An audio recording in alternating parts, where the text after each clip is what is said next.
আপনার ফার্স্টিং হলো এখানে বাংলা কথা, ডক্টর ইউনূসকে সিদ্ধান্ত নিতে হবে সোজাভাবে যে ভাই আমি আসছি বুড়া বয়সে, আমি এখানে 5 বছর থাকবো, দুনিয়া উল্টে গেলে আমাকে মেরে ফেলো কিন্তু আমি যাবো না। আমাকে ডেকে এনেছো কেন? উনি কিন্তু প্রথমে ফার্স্ট এই কথাটাই বলেছেন যে আমাকে ডেকে এনেছেন, আমার কথা শুনতে হবে। তো যেহেতু আমাকে তোমরা প্যারিস থেকে ডেকে এনেছো, আমি 5 বছর থাকবো, এই 5 বছরের মধ্যে I have some master plan, এই মাস্টার প্ল্যান, আমি কাজগুলো করব।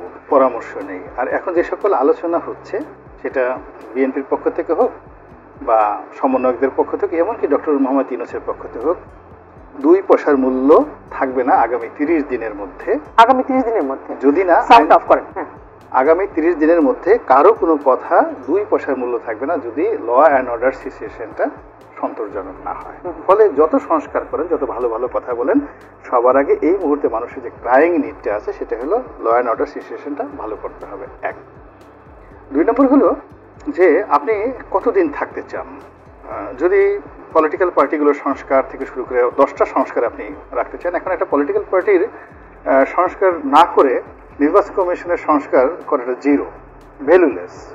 বিকজ নির্বাচন কমিশন যাই করুক না কেন, আপনি যদি এখন ইয়াবাবদিকে নমিনেশনের পরিবর্তে টিয়াবাবদিকে দেন, তারপর শেষে মানে ওই খুন্তা কাদেরের পরিবর্তে যদি কুরাল কাদেরকে দেন, পরিস্থিতিটা আবার যদি ব্যবসায়িকদের দখলে থাকে, ব্যবসায়ীগুলোতে এখন ওরকম যারা জুনিয়র ব্যবসায়ী তারা আসে না। মানে আমি বলছি ব্যবসায়ীদের মধ্যে যারা চোরা কারবারি করতে বেশি পছন্দ করে, ব্যাংক লুট করতে বেশি পছন্দ করে, যারা রাজনীতির এই জিনিসগুলো করতে চায়, তারা আলটিমেটলি জায়গা করে নিয়েছে। এই জাস্ট 15 দিনের মধ্যে জায়গা করে নিয়েছে, নিজেদের অবস্থান পাকাপোক্ত করে নিয়েছে, রিপ্লেসমেন্ট হয়ে গেছে। এখন আলটিমেটলি সবকিছু হয়ে গেছে, একদম যার জায়গা মতো সুন্দর মতো হয়ে গেছে। এবং আলটিমেটলি এত সুন্দরভাবে হয়েছে, আপনি চিন্তা করেন এসআলএমের গাড়ি সেই আমাদের মানে কোথায় চলে গেল, মানে এটা কি হচ্ছে। ইসলামী ব্যাংক মানে যারা দখল করলো এত সুন্দর করে, সেই জিনিসটা আবার পুনর্দখল করতে 2 মিনিটের সময় লাগেনি। তো যার জন্য আপনি দেখেন দিস ইজ এ প্রসেস। যারা অনেক দিন যাবত একেবারে কোথায় ছিলেন, এতদিন কোথায় ছিলেন, নাটোরের বনলতা সেন, তো অনেক লোক এভাবে বসেছিল যাবে কবে আমি খাবো কবে, তো যাবে কবে আমি খাবো কবে, এজন্য সে দেখেছে মুছে তা দিয়েছে জিব্বা সব। তাহলে কি রিফর্ম না হয়ে রিপ্লেসমেন্টই হচ্ছে আবার সবকিছু রিপ্লেসমেন্ট? তাহলে মানে আপনি কি স্বপ্ন দেখেন? এই যে না, আমি কোনো স্বপ্ন দেখি না, আমার জীবনে কোনো স্বপ্ন নেই। স্বপ্ন নেই কারণে আমি পরিশ্রম করে বড় হয়েছি, 2 পয়সা ইনকাম করেছি। টকশোতে বাংলাদেশের মানুষের জন্য জনসাধারণের কথা বলেন, আপনি রিফর্মের কথা বলেন। রিফর্মের কথা কখনোই আমি বলিনি, আমি যেটা বলি বাস্তব কথা বলি, যেটা আজকের দিনের জন্য প্রযোজ্য। এই জন্য অনেকে খুব বিরক্ত হন যে উনি তো গতকালের কথা সবার কাছে চেঞ্জ করে দিচ্ছেন। এর কারণ হলো গতকাল যেটা ছিল আজকে তো সেটা থাকছে না, বাস্তবতা অন্যরকম হয়ে গেছে, অন্যরকম। আবার আজকে আমি যেটা বললাম আগামীকাল সেটা থাকছে না।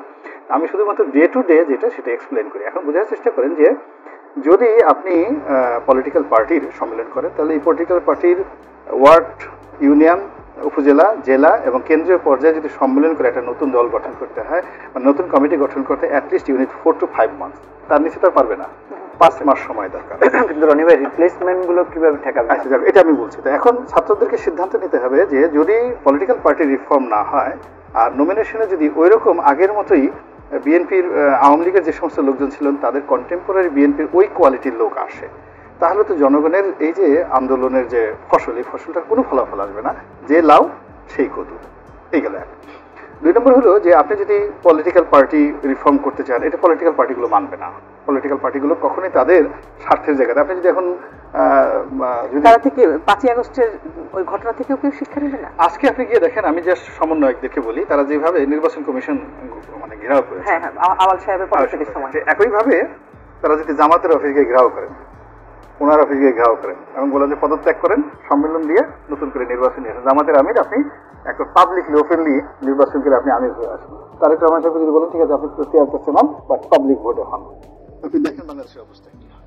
তাই না? আপনি আওয়াল সাহেবের একটা সরকারি কর্মকর্তা দুর্বল পেয়েছেন, চিফ জাস্টিসকে একটা নির্দিষ্ট প্রোটোকলের মধ্যে পেয়েছেন, আপনি সেখানে আপনার ইচ্ছা বাস্তবায়িত করছেন। কিন্তু পলিটিক্যাল পার্টিগুলোতে একটা মাসেল পাওয়ার আছে, সেই মাসেল পাওয়ারের জায়গাটাতে যখনই সংস্কারের কথা আসবে তখনই একটা কনফ্লিক্ট অফ ইন্টারেস্ট আসবে।